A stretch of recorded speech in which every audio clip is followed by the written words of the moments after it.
Good afternoon. Good afternoon, everybody. Welcome to the Breadcrumbs Project. Yes, we have quite the show for you today, and this is what we do. It is a show. It's a little bit of entertainment. It's a little bit of news, and it's a little bit of analysis. And that's what the Breadcrumbs Project does on the facing side. And when I'm not on screen, or the people that help with the Breadcrumbs Project, we're doing research. Just got off of supposed to be a 30-minute conversation because my colleague, the Bruce, doesn't have that much time, a family man and all of that. I think it was like a half-hour conversation, turned out to be an hour and a half conversation, because we're researchers, and the things that we research, it's important to discuss. And one of the things that has become very apparent to me is a person cannot be successful on their own.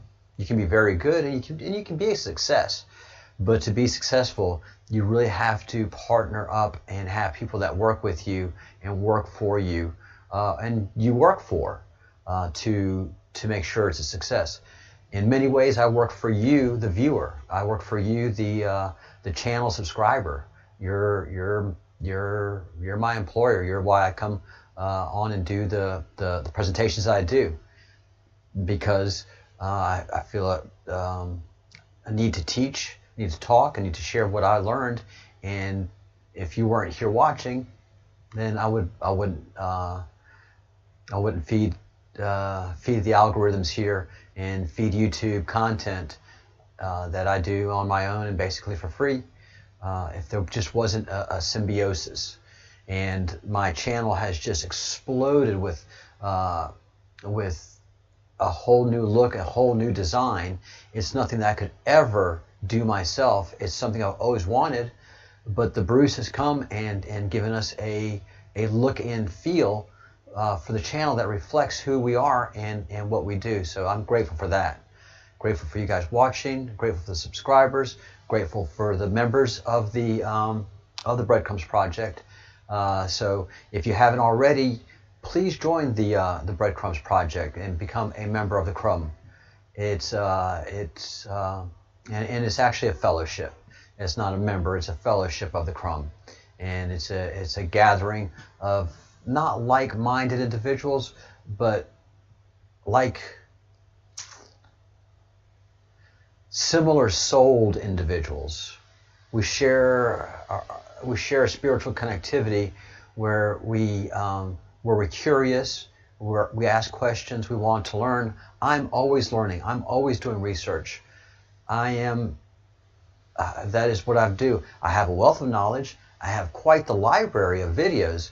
I could say I probably have well over 1,000 hours worth of videos that I put up in the last 6 months of content, of very interesting stuff.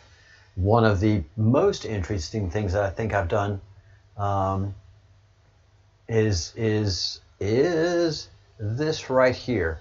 This was all the way back in May of 2020. If you can imagine how long ago that was. A quick video to test some of my settings and actually do some work on making a better product for you. But I also really need some help. I need some help establishing this whole sun phenomenon that we have occurring. So anything that you can do. Hey Realist, good afternoon, and thank you for joining. Realist, I need help in this whole sun phenomenon. Hey Joe, how are you? Good morning from Spain, and this live is only going to be for about May. So what I noticed in mid-May was the sun had moved a lot northward, and I had been talking about it, and then several other people were that were part of the channel and part of the chat at the time were also noticing the sun, and we actually did measurements, and several of us were able to measure and document that the sun had moved 6 degrees north, and I have video proof of that. And now Wages World, who is his channel studies the sun, and he has noticed that not only the sun has moved, but it is looking different as everybody else is noticing it. The sun is blazingly white. It is incandescently white, and it's not as bad as it was last month. It is not as incandescently white. Last month you couldn't even look at the sun for a couple months. You just couldn't, from May until the end of July. You couldn't even look at the sun without doing damage to your eyes, even if you're wearing sunglasses. And now you can glance up at the sun, and it's not as bad, and it's still too far north, but it seems to be getting back in position. And I'll have to take some measurements, but I haven't had a sunny day in months here, so or weeks. Hey, Kitty Staff, thank you for the super chat. Howdy back at you, and welcome back to the channel. If you have any questions or anything, put in a super chat, or please join the Breadcrumbs project. If you don't see the join button and you're on a phone, then go into the show description and scroll all the way down into the last line of code. Copy and paste that, and you can join the Breadcrumbs project. It's $1.99 a month, and you get to join the chat stream, which it's a very comfortable conversation that goes on. Please like the channel, please subscribe to the channel, and hit the notification button so you can know when I come on. I do at least 2 live shows, and I'm trying to do at least two taped videos a day as well. So I want to put up at least 4 videos a day. And the Bruce is going to also help me develop some other content as well. This is going to be a very busy channel because there's a lot of things going on that we need to talk about. So there's the sun that we've been following. And I'm not burying the lead story, which is Gobekli Tepe, which I've been dying to talk about, and I'm glad that the Bruce brought that up. But we need to take a look and see how Millie Weaver is doing with her legal war chest, which she is going to need. Boom! It was at 169, and now it's at 170. Holy begonias! Look at this. Anonymous. Let me do this. There. All right. Now the camera's right. All right. Anonymous. $500 donation. Boom. Wow. And this is kind of late in the game. Over 3,000 donors, 3,300 donors, and Millie's got 170,000 to go to war against this county. Maybe the charges against her are valid, but she didn't have to be arrested. This could have been a simple summons. Be in court this day to answer these charges. It did not have to be a sealed grand jury. That's ridiculous because of the charges. You know, there was no great damage done. Was there concealment? Yeah. You know, could it be considered criminal? I guess, but you know, we don't work for you, government. And although the police are trying to do their absolute best, we can see in the way that these crimes are being prosecuted that there's a heavy finger on the law scale, and there's something influencing how this all went about. It is, to every lawyer that has looked at this so far, it is very, very suspect, extremely suspect, and whiffs of political malice. That something political caused this to go from a basic court case to something much more sinister and being orchestrated by the legal community. So we are now very much aware that there's great corruption within the judiciary, state and federal. And after the election, we have to take a long, sobering look at what's going on in the judiciary and what's been happening, especially when it comes to pedophiles. All right. So Millie is at 170,000. Keep on trucking.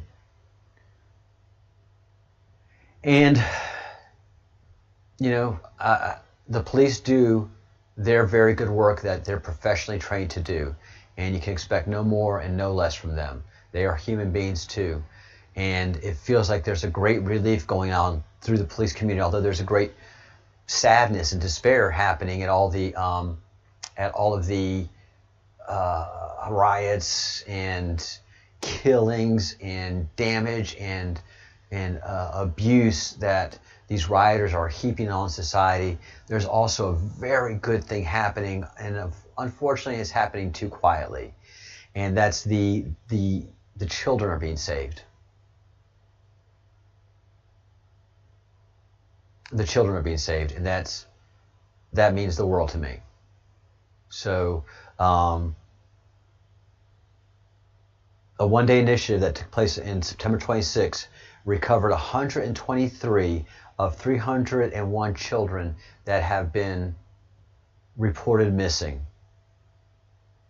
All those children were physically located, interviewed about potentially being sexually victimized or used for sex trafficking during trafficking ring during the time they were missing.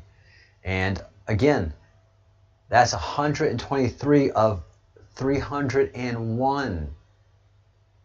What happened to the other 178 children? Where are the other 178 children that are missing? So a little less than half of the children that had gone missing in a short period of time had been recovered.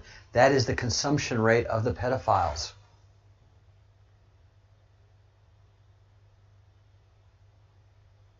This is how grave this is. Within a few months, 301 children were missing. With a great effort and initiative, with the help of many agencies, 123 were located and were taken in and saved. And of course, many were sexually traumatized and probably in route to or had been sexually abused. So this is what's happening, guys and gals. The pedophiles have a vast appetite, and over the last couple of years, we have cut off that source that feeds their appetite. But they're still consuming, they're still harvesting, they are still taking our children and doing the most terrible things to them. They really are. And this can be stopped. We can educate the public. If we can educate about global warming, the silliness of that, if we can educate about lamp bulbs and take away the fluorescent lamp bulb, if we can educate about hugging trees, God, we can educate about saving our most precious citizens of every country. And the reason we're not is obviously it's a controlled effort. But we are on the march, and we are winning. We know who they are, and there's 182,771 sealed cases waiting to be unsealed. Actually, I think a bunch of those have already been unsealed. Other point I want to get to before we get into Gobekli Tepe is that John Brennan should be interviewed by John Durham Friday. So a lot of the investigation is already wrapped up. We're going into the heavy hitters, which is that mid-level management group, Brennan being one of them, and then the next to go is Comey, and I don't know if there's any other cabinet secretary that was on the corruption trail as much as these guys. And then it gets up to the president and the vice president, how much they know, when they know it, and were they the ones that were authorizing these illegal wiretaps, you know? And that's what we're going to ask Brennan. Well, who's directing all of this? Not like that, but there's going to be witness statements saying this, saying that, and that you, Mr. Brennan, were giving direction to have these things done that were blatantly illegal. federal crimes, this comes under the main reason. What do you have to say for yourself, Mr. Brennan? Again, it'll go along a lot further, a lot directer, but it will be along that nature. So, and also, Department of Justice already has been in contact with Brennan's attorney team, and there's all of that being worked out. All right. Gobekli Tepe. This was when I had discovered and watched the documentary. I remember the morning. I was living on Pensacola Beach. I was married at the time. Beautiful, beautiful, beautiful wife. Someone that I had been long chasing and trying to court. And my magic moment had come, and we had fallen in love. But you know, my research is everything to me. Unfortunately, I've been a researcher all my life, and when I ran across Gobekli Tepe, and I'll explain to you why, I couldn't wait to tell my wife, and I just let her know that, honey, this is the greatest day of my life. And she got upset, and I really don't understand why. And she wanted the greatest day of my life to be the day that we got married, and that was that marriage was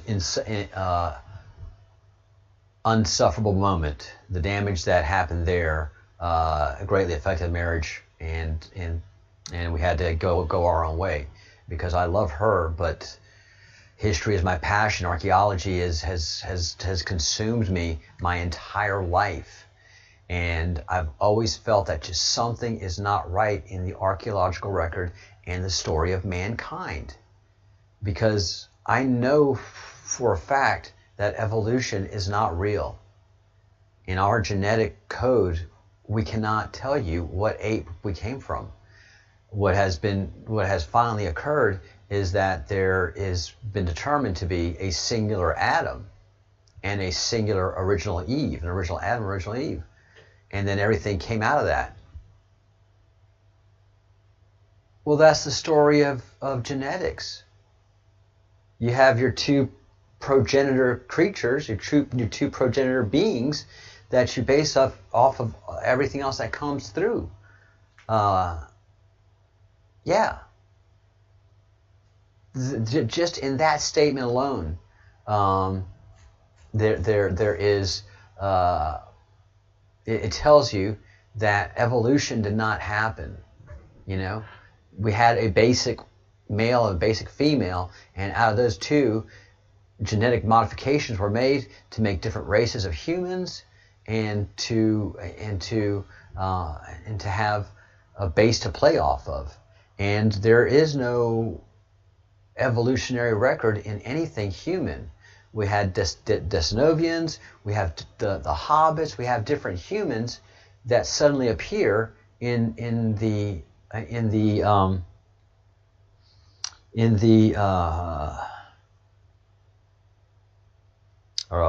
human record. I'm searching for the fancy word.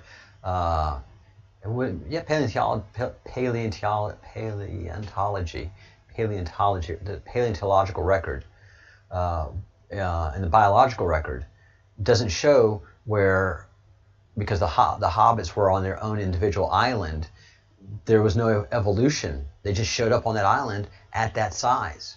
As we've dug down into the archaeological and a record of their existence, there weren't big humans that shrunk into small humans. There were these hobbits that just showed up. The Denisovans just showed up, and they bred with humans. And so that's why some of us have Denisovan genetic record markers in our genetics. But nothing indicates, they can't tell you, and I made this point a bunch of times, they can tell you if you've had a child, if they find a child, they can tell you that this child is yours or not. And they can tell you from what part of the world your ancestors came from. But not one of these single genetic kits tell you what ape you came from. Whether you're a chimpanzee, whether you're an orangutan, a gorilla, they can't tell us.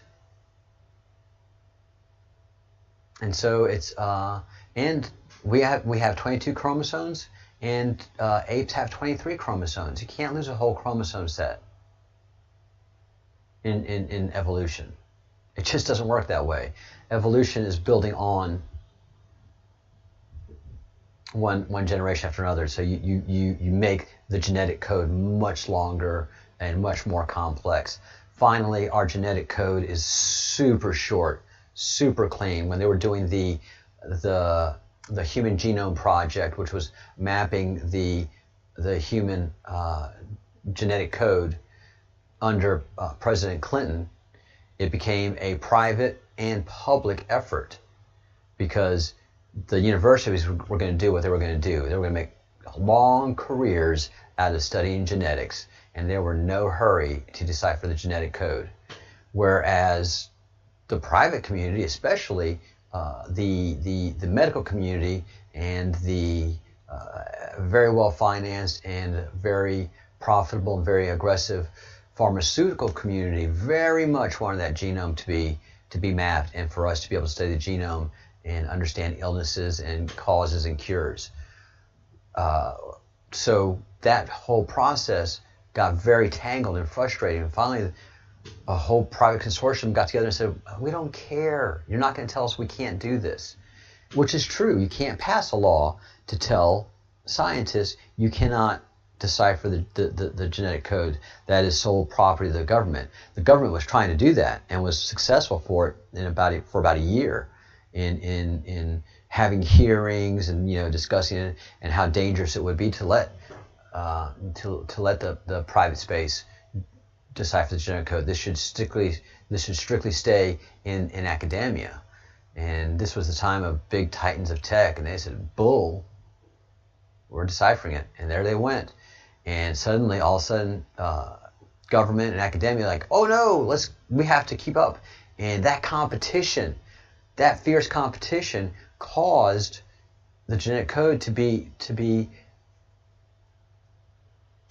decoded in record time. And what was happening was, once the private consortium got involved, they were taking off in leaps and bounds. They were developing equipment that could decipher the genetic code much faster, much cleanly, and build a database of it. Whereas the universities were back here, and they were still doing it all by hand and really complex, and not having a good central repository of information because different universities were doing this. And so after a while, the government said, look, you guys got to do something.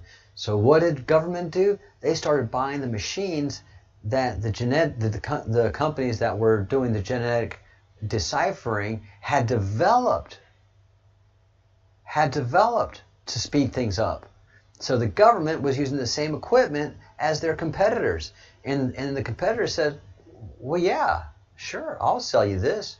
We're going to get there regardless, but if I can double my profits by both of us using our equipment, let's do this. And that's what happened. And they both arrived at the same coding at the same exact time. And what happened a month before they publicly released the results of the project, the key people that were doing the coding and building the databases had noticed that the human genome code was roughly about 5,300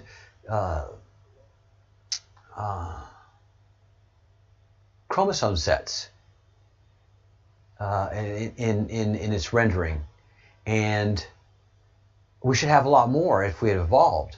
And so the private consortium reached out to the public consortium through mutual friends, and they derived at the fact that they had such a low number, and it was a very shocking result, because evolution says that we have been doing this for millions and millions and maybe even billions of years, so we should have millions, if not billions of years of our genetic past in our current code, because we are the genetic results of our parents and our grandparents. In many ways, you can say that reincarnation has occurred because I share the code of my ancestors. It just so happens that it's not enough code to justify evolution. So evolution never happened, and I knew that. I knew that. But from what everybody's telling us in schools, for thousands, if not millions of years, we were hunter-gatherers, we were Neanderthals, we were knuckle-draggers, and hairy arms, and just, and carried sticks and hit our women over the sticks. And, you see the fish going to the man that represents evolution. It's total fabrication. Total, complete fabrication.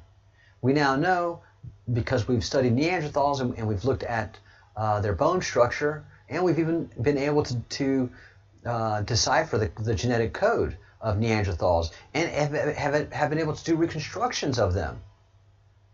And if you put a Neanderthal in modern clothes, they look like a modern human. There's no difference. We just gave them the name Neanderthal because we just thought we were more advanced somehow. But the people that were walking the earth 5,000, 10,000, 15,000, 20, 30, 40, 50,000 years ago, up to 500,000 years ago, were pretty much just like us, as far as the humans were, humanity. A lot of things happen, and the Sumerians are part of the story. But an even bigger part of the story is this: Gobekli Tepe. Gobekli Tepe is in Turkey, in southern Turkey. It is close, it's within 30 miles of where biblical Abraham was born and raised. It is within 40 miles of Mount Ararat. And this is where tradition has it that Noah's Ark landed and ran aground, and humanity restarted itself after the Great Flood. Well, we always thought the Great Flood was a myth until scientists were able to do ice core drilling, and determine temperatures and sea levels through ice cores around the world, and we were able to determine that yes, there was a Great Flood 11,500 years ago. And this happened during a period called the Older Dryas period and the Younger Dryas period. During the Older Dryas period, the Earth was a lot cooler than it is now. And then we had a sudden massive peak, a temperature spike. It didn't get a lot hotter than it is right now. And then the temperature dropped back to where it was. And then we had a massive temperature increase to where we are now. So the Earth hasn't been this warm ever. This temperature is very new, and this very pleasant climate that we have with 4 seasons is very new to the planet Earth. It's 11,500 years old. And so you tie that in, and then they found Gobekli Tepe. And I knew about Younger Dryas. I was already on to that hunt before I came across Gobekli Tepe, and we're talking about 4 or 5 years ago now. So this is, still very new to me and a lot of people. And Gobekli Tepe was different than anything we've ever seen. And you can already look at these pillars and see that this is very, very unique. What's so unique about the pillars that you're looking at, and this is a reconstruction, it's in the museum. Oops, sorry, that was the right one. There. This is what I want to show you. This is a reconstruction of Gobekli Tepe. This is how Gobekli Tepe looks during excavation. Let's go take a look up here. So this is a shot from above of one of the temples of Gobekli Tepe that's been excavated.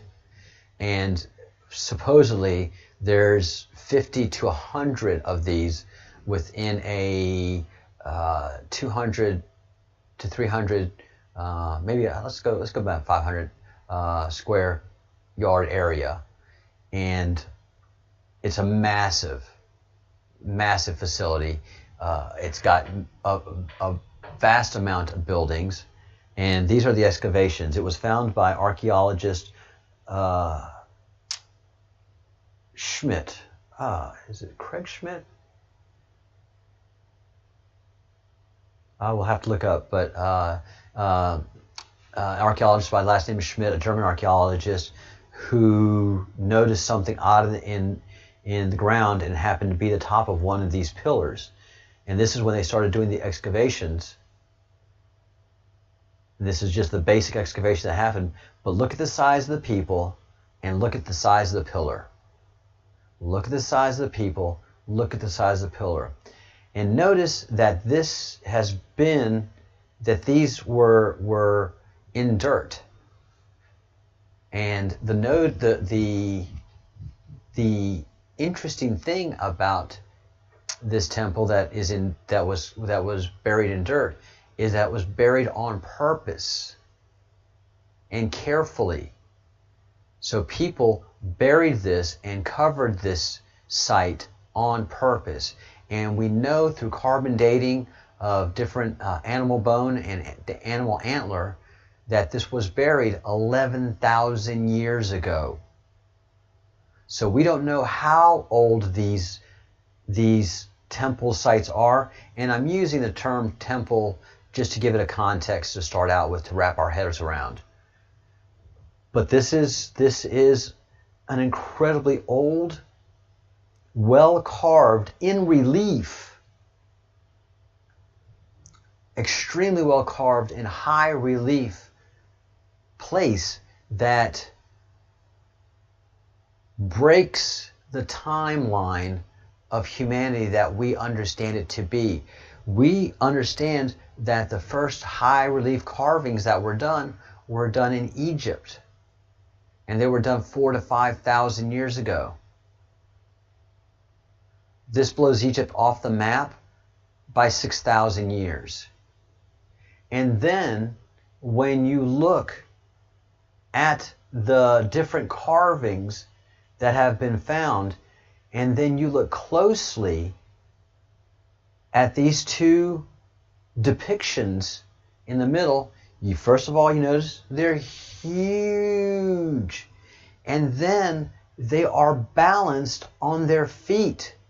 And they're not inserted into that rock, into that beveled rock, by much. Just ever so slightly, maybe 8 inches to 9 inches into the rock, and is perfectly balanced. And then look at the carvings. And what to me, not only struck out the size, the balance, all of this is so out of place. This makes no archaeological sense at all.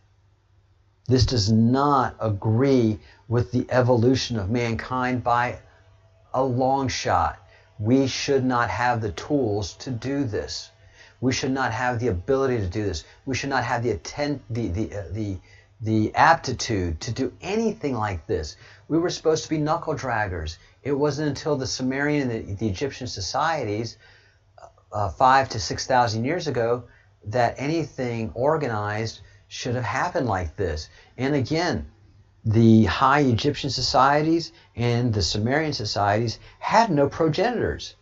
The Sumerians didn't start from a small little encampment and grow into into what they became, the people that set our calendars, set our 12-month a year calendar, our 60-second minute, our 60-minute hours, our 12-hour mornings, our 12-hour afternoons, the 360-degree circle, astrology. All of that was done. Our first written language, cuneiform, all of that was done by the Sumerians, and there were no progenitors. They just showed up and they just started dropping truth bombs and teaching and doing magnificent, incredible ziggurats that are amazing, and some incredible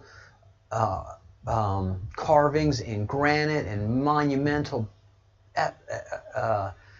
and epic structures that boggle the mind. And they just showed up out of nowhere. So that doesn't make sense. The archaeologists can't square that. But then you throw this in, massive pillars, carved in high relief, imbalance. How did a bunch of hunter-gatherers do this? And they only had stone tools. And what's more important, and I hope you can see it, but there is a belt on the pillars. The main pillars have belts with H's on them. We don't know what the H signifies. But obviously these pillars represent massive beings that the humans are familiar with. There's 2 of them, and it's in a circular formation.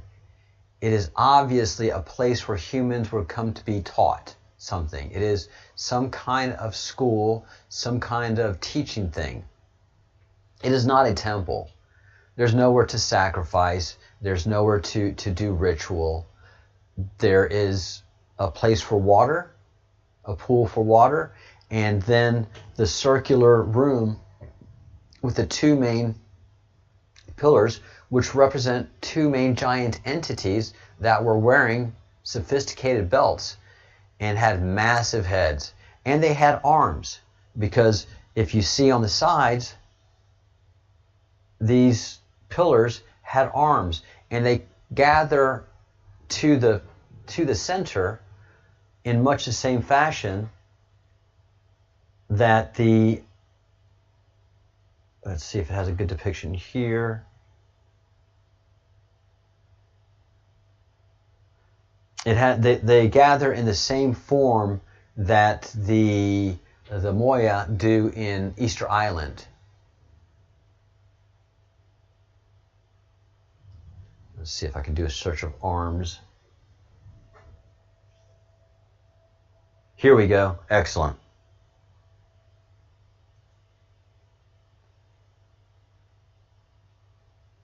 So we see this same representation of the hands held across the belly, and they don't touch. Again, inexplicable similarities between Gobekli Tepe, Easter Island, and other ancient sites that have their hands resting on their bellies. And look at the belt, the depiction of the belt, and there's also a fur creature covering the front of the belt. This is a statue of Tiwanaku in Bolivia, and Tiwanaku we feel is very, very ancient. Not the 3,000 or 4,000 years old that everybody tells us that it is. We think that it is 10,000 or maybe up to 15,000 years old.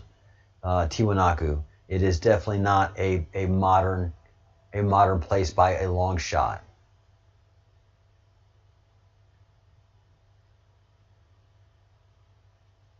Let's see if we can get, and yeah, there's a very good picture of how the hands go. Here's the belt with the belt buckle, and then the fur pelt covering the front of whatever this creature is that has the massive head. And every one of the temples, so-called temples, have these 2 main creatures in front giving class. Educating, they're teaching, they're civilizing.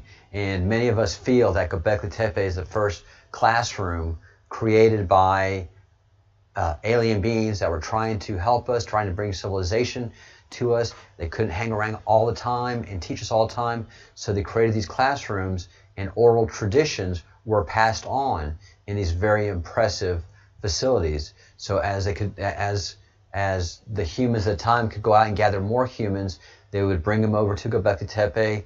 They would teach them. They would show them the skills of farming, because out of this area, out of Gobekli Tepe, came the first farming.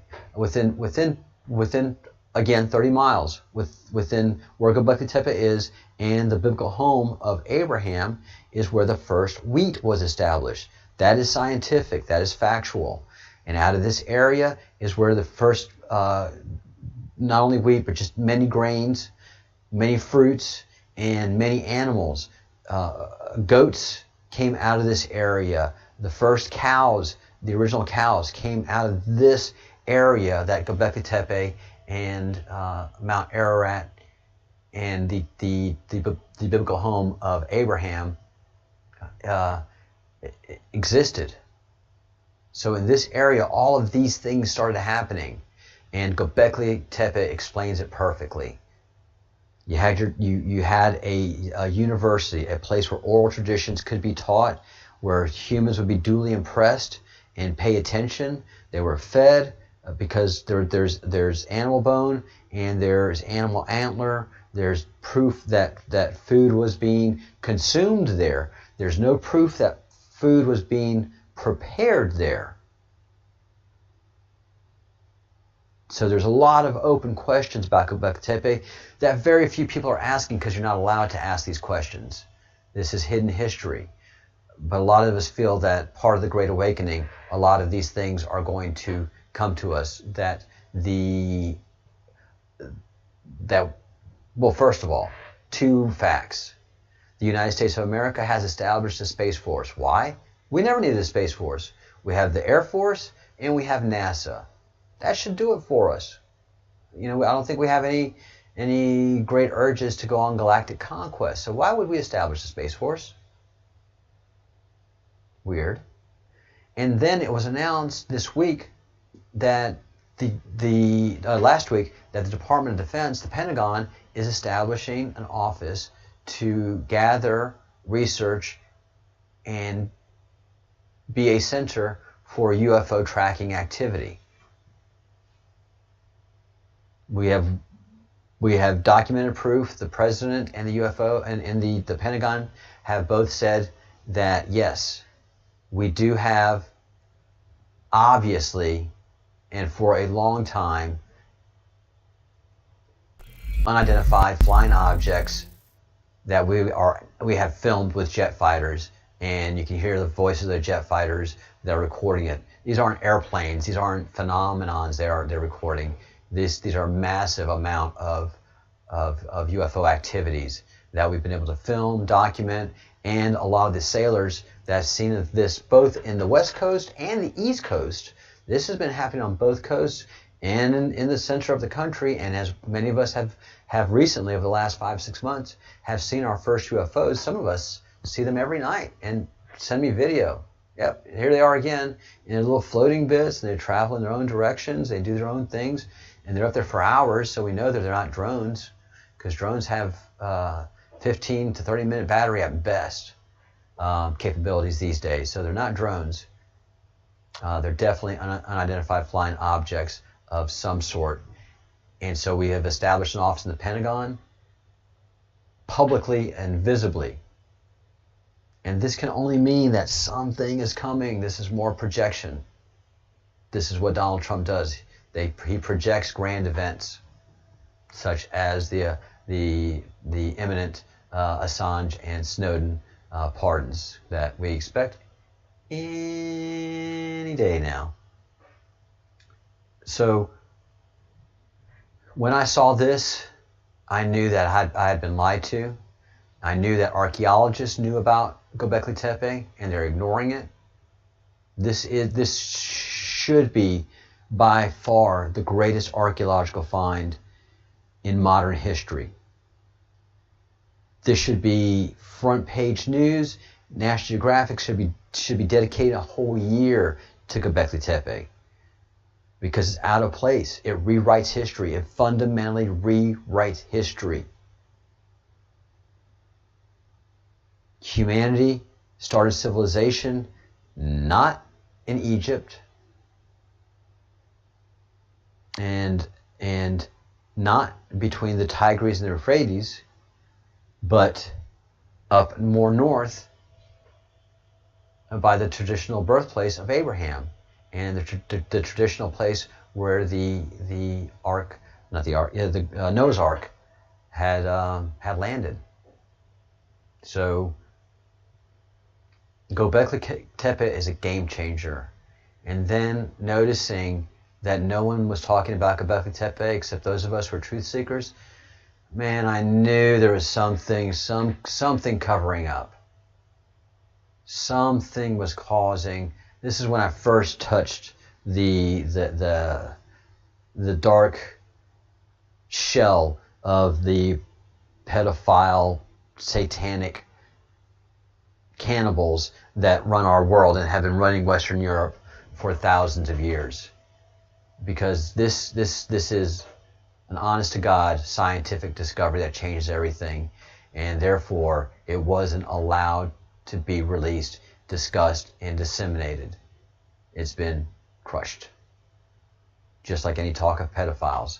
So they don't want us to know our true history. I think that has a lot to do with the church, the Catholic Church. And if you are not a viewer of Riskflex, please go check her out. She has done a deep dive on Disney and pedophilia, and it's an incredible research. Riskflex, Rissflex here on YouTube. Go check out her channel, and she does a deep dive of Disney and pedophilia.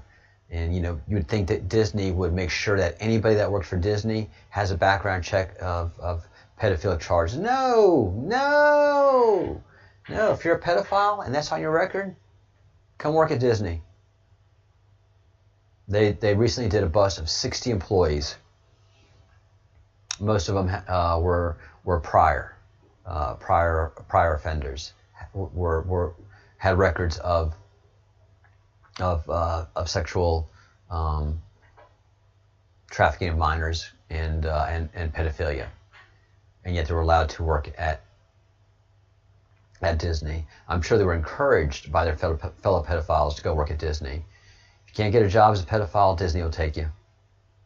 Yep, it is. You would just think that if you're going to work at Disney Park, you would have to have a deep background check, especially if you have anything to do with pedophilia. You are not able to work for a Disney company. Quite the opposite. Quite the opposite. All right. Gobekli Tepe changes everything. And you can see that those back then had a process, and they had a vision of what was to come, because they made sure that this was buried and not destroyed, but buried carefully and intentionally to care for and keep it for the future to be found, for it to be found in the future. So Gobekli Tepe is so important, and it's not being taught. I encourage you to go look up Gobekli Tepe on the internet, and there's an amazing documentary that they did on it that is done by the Turkish government. Klaus Schmidt, thank you, Brain, for not letting me finish this episode without remembering Dr. Klaus Schmidt's name, the discoverer of Gobekli Tepe. Go to Gobekli Tepe info. As a matter of fact, I will put it in the show notes right now. Let me get rid of this screen so it doesn't mess you guys up. Gobekli Tepe info. And again, Kitty, thank you so much for the super chat. That was very, very kind of you. In the show notes.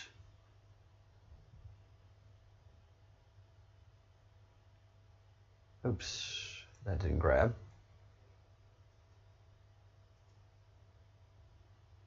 Gobekli-Tepe.info is produced by the Turkish government.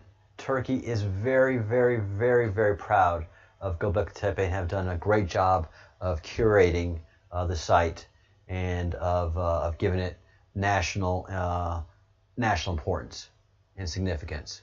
And they did a fantastic documentary on its discovery.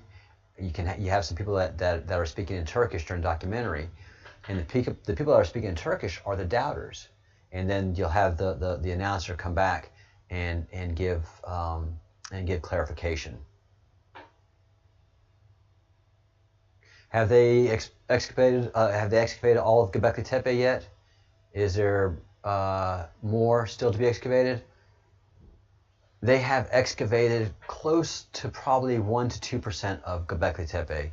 There's a massive amount of circles that surround that main circle area. So there are many other temples, or what we would call, I would call classrooms. So there's an interesting phenomena about Gobekli Tepe. So they were able to get to this layer, but they found other layers of Gobekli Tepe. So there's three layers of Gobekli Tepe. There's the original that has the fine carving. Then there's a second layer that has carvings and stele. They're not so large and they're not so magnificent, and the workmanship decreases. And then the final temple layer, the workmanship of anything was far reduced. So they buried the classrooms, and then they built something on top of it. Then they buried it, and they built something on top of it. Much of like what happened to Samaria, and what happened to Egypt, because Samaria didn't have a progenitor, and Egyptians didn't have a progenitor. The Egyptian, the dynastic,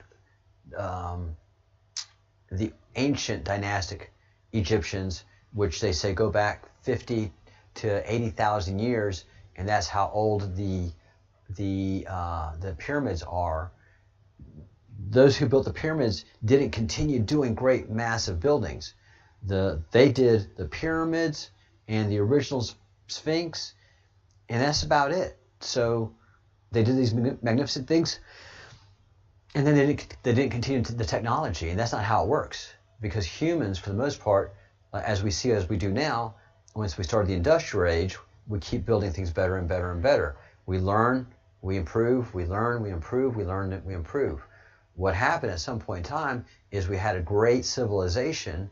That civilization went away, and we were left to restart.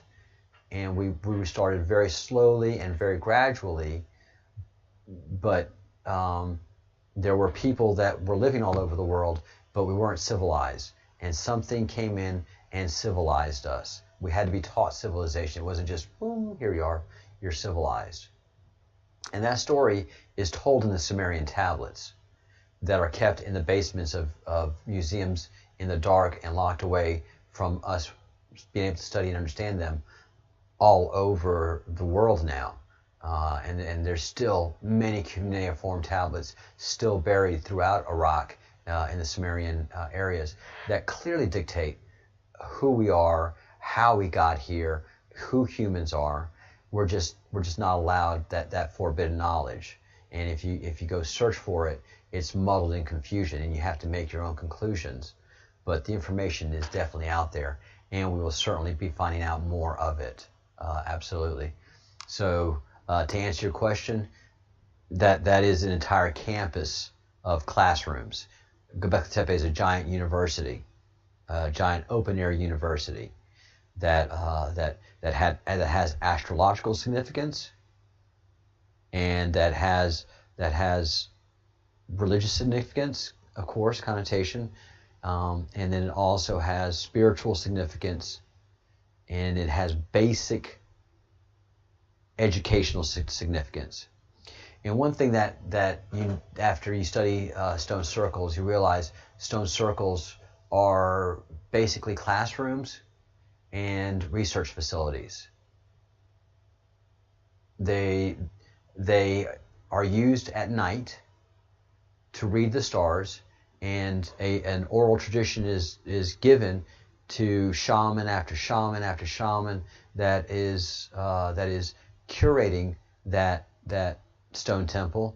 They teach their generation that's going to come next after them, and it's all recited. You have to recite it perfect, word for word, verbatim, before you're allowed to continue. You're punished, you're beaten, whatever it takes. But the message and the learning that druid, that shaman has to be imparted in the next generation, and it's done through these stone circles. So when star so and so goes past this stone right here, this means such and such. and here is your summer solstice, and here's your winter solstice, and here's your summer equinox, and here's your winter equinox. And that was all done through those stone pillars, because those aren't going to move. And the knowledge will be imparted generation after generation and after generation until the Romans, the Gothics, and the Catholics come.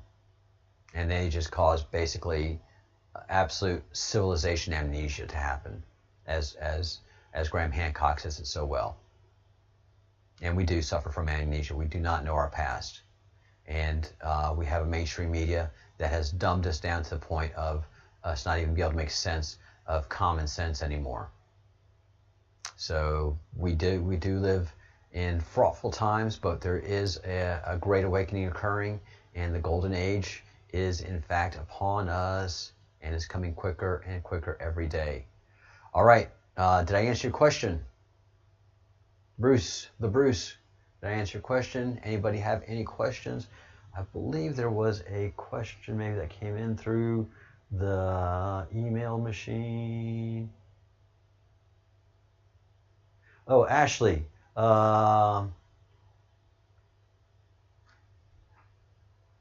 Yeah, Ashley, I'll reach out to you after this live session.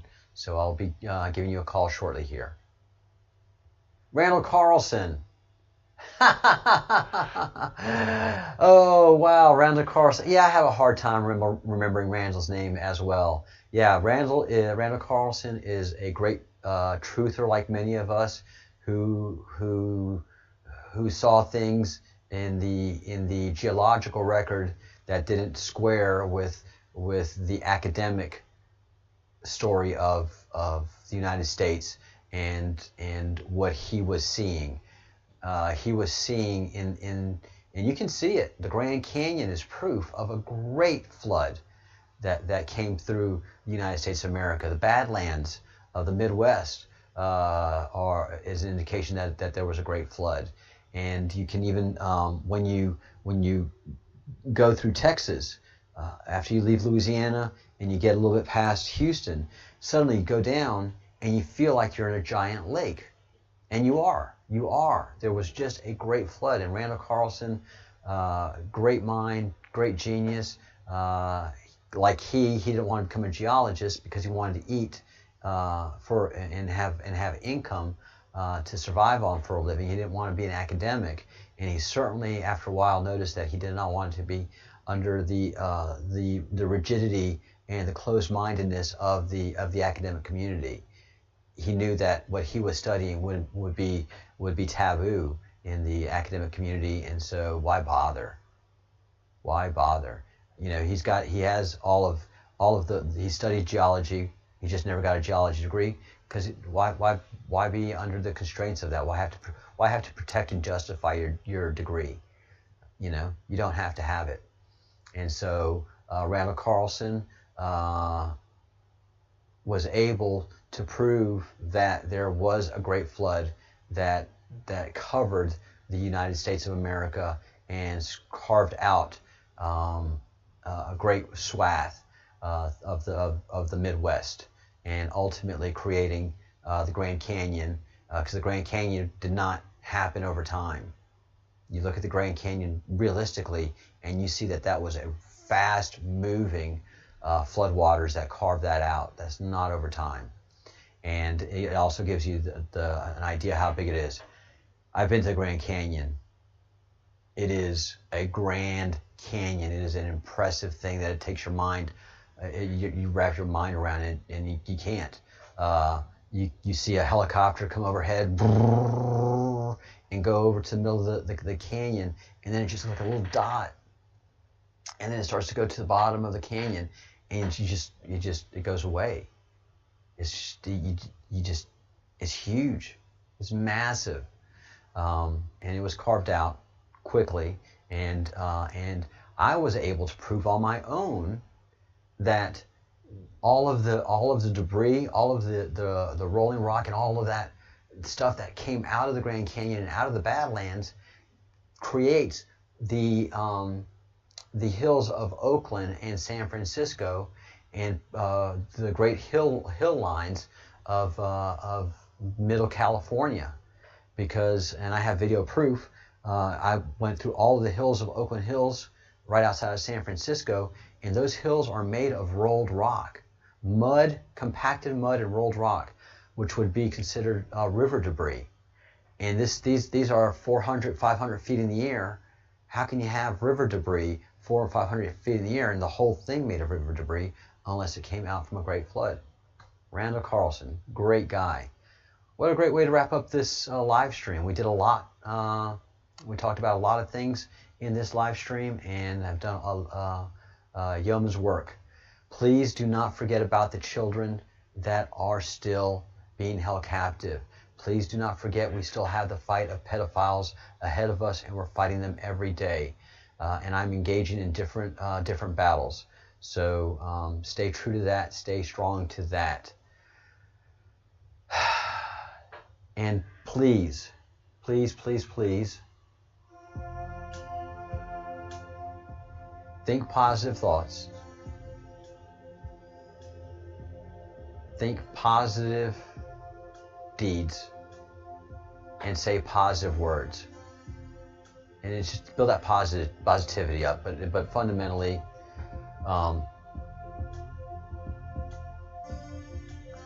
think good thoughts. Do good deeds, and say good words, and that builds your positivity up. That keeps your strength. Pray, build your spirituality, find your God, and connect with that divinity, because that divinity wants to connect with you all of the time. That channel is open, and it just takes you to make that channel connect.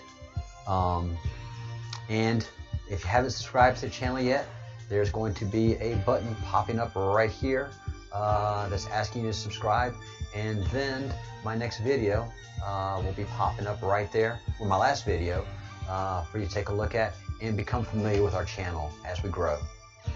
All right, thanks so much. Have a great evening, and peace. Let's have peace.